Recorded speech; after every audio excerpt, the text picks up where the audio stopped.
Hello, Brobs. We're back with a new book, Buried Alive, The Terrifying History of Our Most Primal Fear by Jan Bondeson.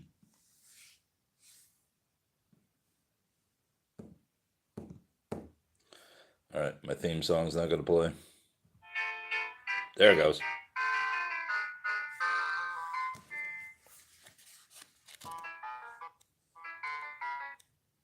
Jesus Christ. You want to talk about a botched operation? This phone's really suffering some problems today.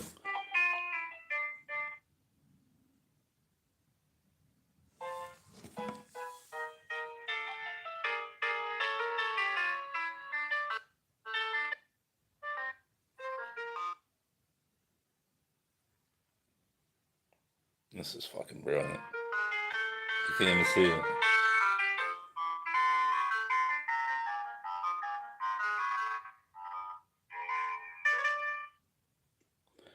There we go.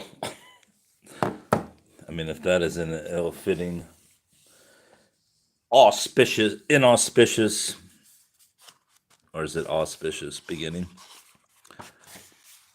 A deliciously ghoulish potted history of absurd burial techniques. Bondeson weaves a strange, disturbing, and weirdly enthralling tale. Cremation never sounded so good. Buried Alive, the terrifying history of our most primal fear. W. Norton and Company, New York and London. 2001. I've read a few reviews that said this book is very clunky, but let's go. Preface to the paperback edition. After the publication of Buried Alive, many reviewers had interesting experiences or suggestions to relate. Dr. Anthony Daniels, writing in the London Sunday Telegraph, remarked that as a boy, he lived near a churchyard with a very peculiar tomb, a hollow obelisk in which the coffin was enclosed vertically.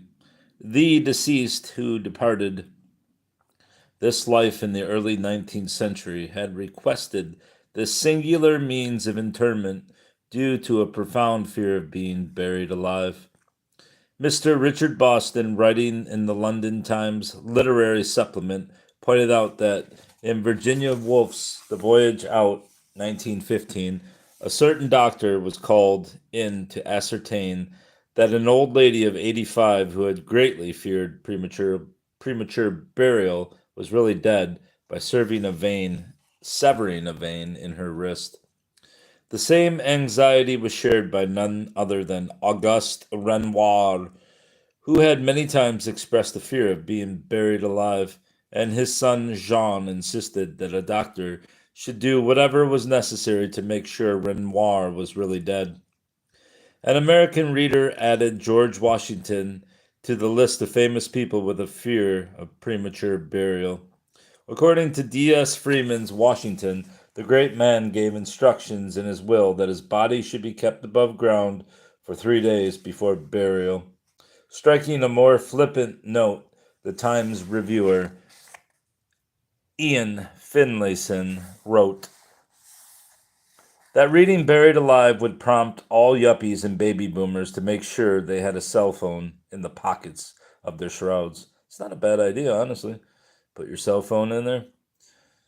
And if you wake up, I mean, now they embalm you, but the subject matter of the book was given unexpected actuality by the fact that just a few weeks before the book was published in March 2001, a woman had awoken in a mortuary in New York State after being wrongly diagnosed as dead after a drug overdose.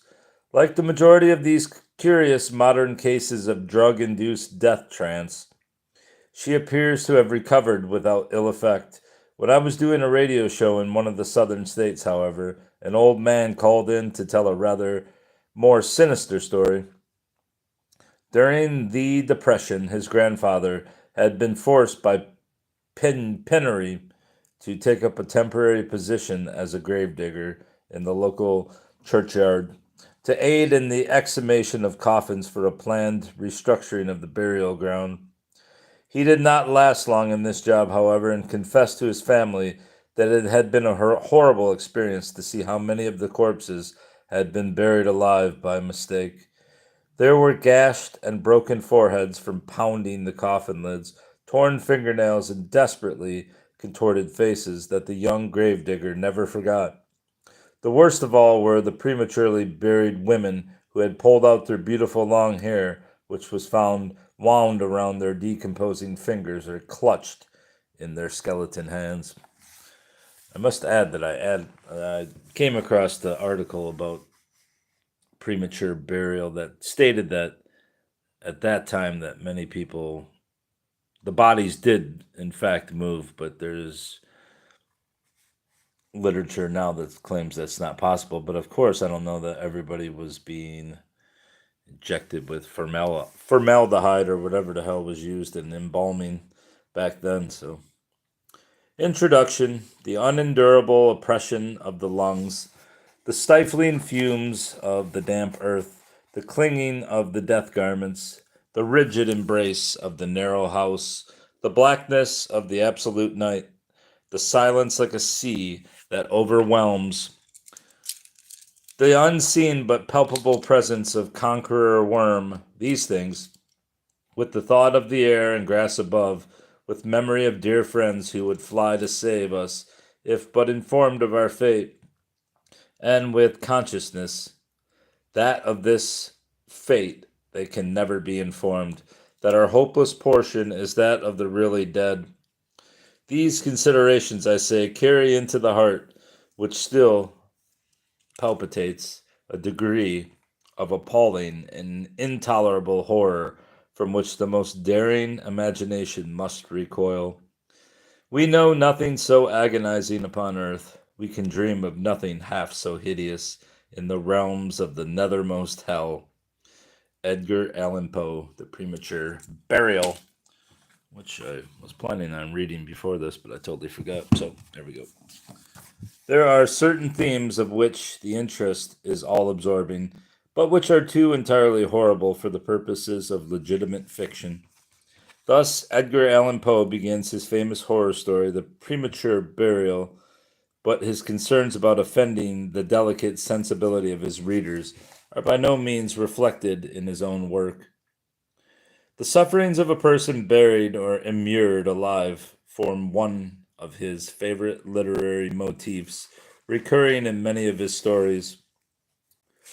What reader of Poe can forget the sufferings of the inappositely named Fortunato, who is walled in by his callous and implacable enemy Montresor, the horror of the teeth extracted from the senseless, sensuous corpse in Berenice, and the wild shriek from Roderick Usher that greets the appearance of his recently buried sister, dressed in her blood shroud and with evidence of a horrible struggle on her emaciated frame. We have put her living in the tomb. An illustration for Edgar Allan Poe's The Premature Burial by the German artist Alfred Koben from the author's collection. Something tells me that's not what you look like when you're buried alive. Readers of these tales may comfort themselves with the notion that Poe must have exaggerated. Surely people of the mid 1800s could not have been at risk of being buried alive.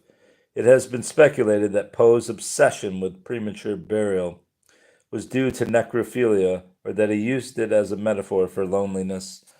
A sentient corpse buried alive by his unfeeling peers in the fathomable tomb of the universe. Psychologists have favored the theory that he was actually longing for the maternal womb. There may be something in these hypotheses, but just like a writer of the 1920s featuring a sanatorium for consumptives, or one of the 1990s using AIDS as a metaphor, Poe related his fictional world to the medical fears and obsessions of his time.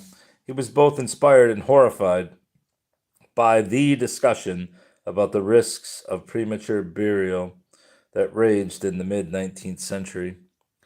Dozens, nay, hundreds of real life tales of people who had either been buried alive or saved from this dire fate at the last minute were on record in Poe's time.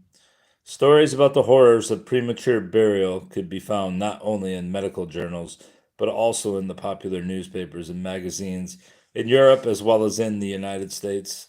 Compared with the flights of fancy enjoyed by some of the serious medical writers on the perils of premature burial, Poe was a mere dismal realist compared with the grand Guignol visions of horror they conjured up.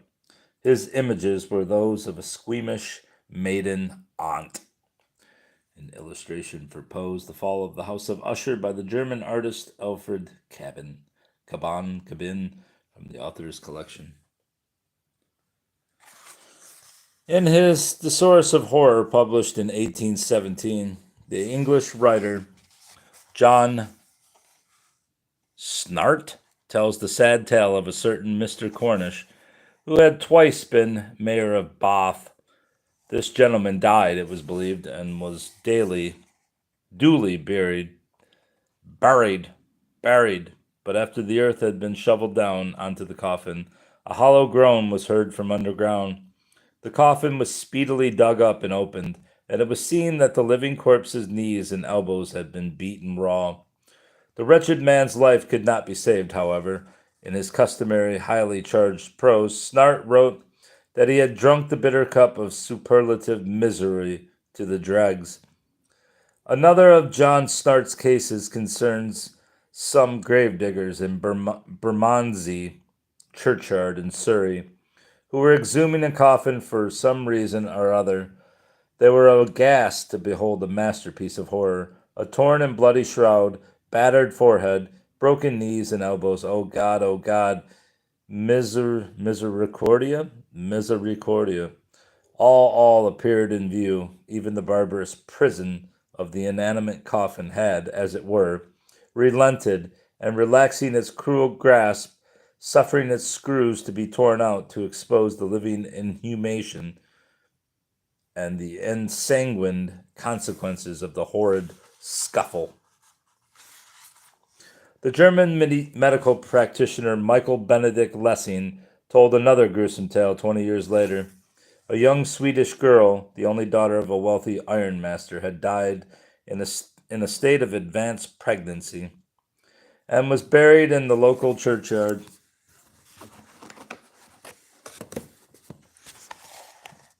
There we go.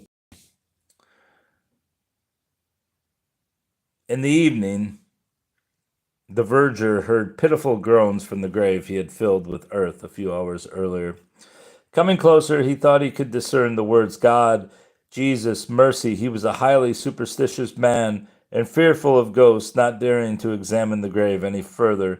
He ran home to his cottage and pulled the bed sheets over his head. The girl was left alone in her dark coffin underground. It was not until the next day that the verger told the rector about the ghost he had heard. The clergyman was, of course, aghast at this belated discovery, reproached the superstitious menial for his tardiness in reporting it, and ordered the coffin to be speedily exhumed. As the coffin was opened, every person present gave a shriek of horror on seeing that the girl had given birth to a child in her coffin. Dr. Lessing cannot be accused of squeamishness, for he described every detail of the gruesome scene, the confused awakening in the narrow house underground, the pain and horror of the unnatural childbirth, and the girl's final torture in the unyielding coffin, writhing in blood and excrements. Another, not less horrific, instance comes from Whitehaven, Pennsylvania, and is dated July 1893. The wife of a farmer named Charles Boger had died and was buried after death had been duly certified. Someone told Boger, however, that his wife had been subject to periodic hysteria before they were married, and that there was a very real possibility of her having been buried alive. This terrible thought haunted the poor man until at last he became a raving maniac. His friends then decided to reopen the wife's tomb to reassure him that all was well, but the spectacle that awaited them was not a pleasant one. The body was turned face downward, The robes were torn to shreds, and the glass in the coffin lid broken. The flesh was torn, and the fingers were entirely missing. It was presumed that the wretched woman had gnawed them in her agony. It is not mentioned how poor Mr. Boger's mental equilibrium withstood this dreadful discovery. These ghastly tales are just a sample of many hundred others in the same vein. In 1749, the French physician Jean-Jacques Breuer reviewed 56 cases of premature burial or dissection and 125 narrow escapes. In 1905, the anti-premature burial propagandist William Tebb and E.P. Vallum listed an impressive total of 161 individuals buried, dissected, or embalmed while still living, and 222 narrow escapes from the same dire fates. Another alarmist, Dr. Franz Hartmann, to whom we are indebted for the pleasant story of Mr. Boger, quoted above, claimed to have collected more than 700 cases. There was speculation from the number of skeletons found in lurid, unnatural positions upon exhumations of graveyards that at least 1/10 of all human beings were buried before they were dead. The aforementioned Dr. Lessing wrote that if the tombs had been able to speak, a ghostly roar of accusation would have arisen from the coffins below ground, directed toward the careless and ignorant relatives who had suffered a multitude of still living people to be permanently buried. You are to be blamed for this endless misery. In 1988, when I was a young doctor, I first had occasion to read Philip Arias's famous book, L'Homme devant la mort. The vast learning and monumental scope of this groundbreaking study did not fail to impress me. I was particularly intrigued by the rather brief section about the 18th century debate on the signs of death and the risk of premature burial, particularly as I had already at the time come across some rare 19th century pamphlets on this subject, which complemented Arias's account from another perspective. I decided to look into the medical and sociological literature on this subject, but information was not easy to come by. The huge modern textbooks on forensic medicine have nothing to say about the shameful past of medical science with regard to the certainty of the signs of death.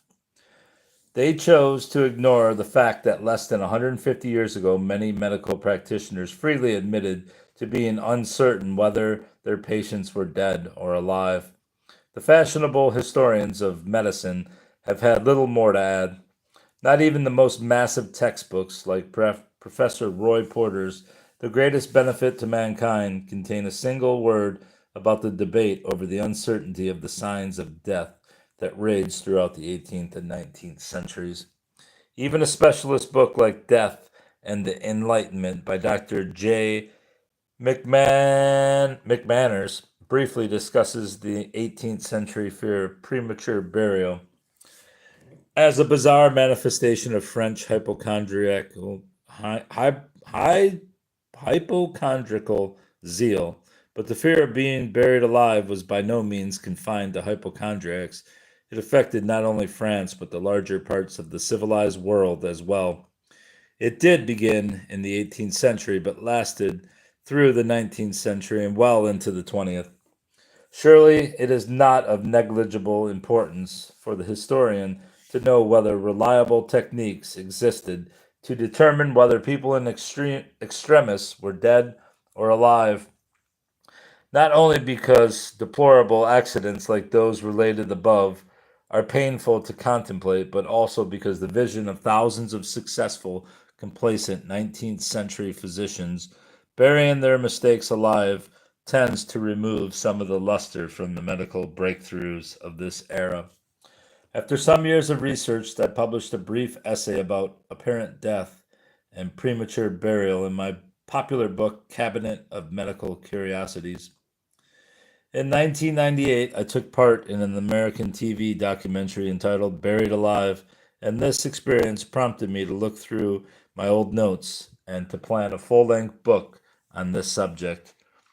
Much of my spare time in 1999 and early 2000 was spent on research in the British Library and the Library of the Royal Society of Medicine in London. I also traveled to Holland, Germany, France, Sweden, and Denmark in search of material, and later made a prolonged visit to the United States. This book is the first full scale English language work to address the history of the signs of death and the risk of premature burial. It takes into account aspects of medicine, history, folklore, and literature. It deals not just with one country or period, but attempts a wide-ranging interdisciplinary view of its subject, where the fears of Edgar Allan Poe's contemporaries justified, and did a mass burial of still living people occur in the Victorian graveyards, as was asserted at the time by many responsible medical writers who could back their claims with impressive lists of gruesome case reports. Another unanswered riddle is what factors, medical, theological, historical, and sociological, caused the sudden upsurge in fear of apparent death and premature burial in the 1740s. How did the medical establishment react to the public fear of being buried alive? And what action did it take to safeguard against premature burial or to find more reliable signs of death? What people were active in the anti premature burial campaign, which lasted from the mid 18th century until the early 1900s, and what were their motives? The deep rooted primitive fear of being buried alive lies dormant in the complacent citizens of the late 20th century welfare state, but it does not take much to bring it out into the open. In Germany, there was a scare in the early 1980s after some lamentable mistakes in diagnosing death had been played up in the newspapers. The alarmist books inspired by this scare were very similar in content and argumentation to those that appeared in the 1740s, and the German medical establishment could easily brush them aside. But the questions posed by these provocative books, whether the current criteria for declaring people dead are reliable, if people are still at risk of being buried alive, is more difficult to ignore.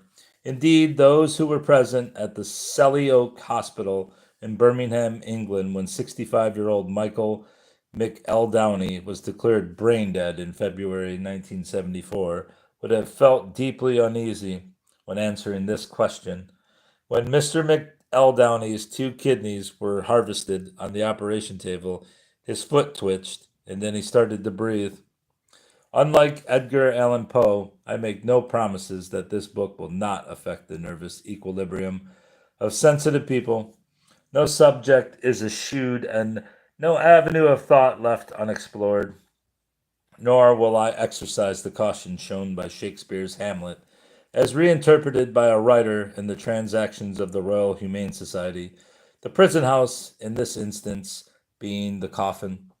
O reader, but that I am forbid to tell the secrets of the prison house, I could a tale unfold, whose lightest word would harrow up thy soul, freeze thy young blood, make thy two eyes like stars shoot from their spears. And that's going to be the end of the introduction to Buried Alive. Terrifying History of Our Most Primal Fear by Ian Bondeson.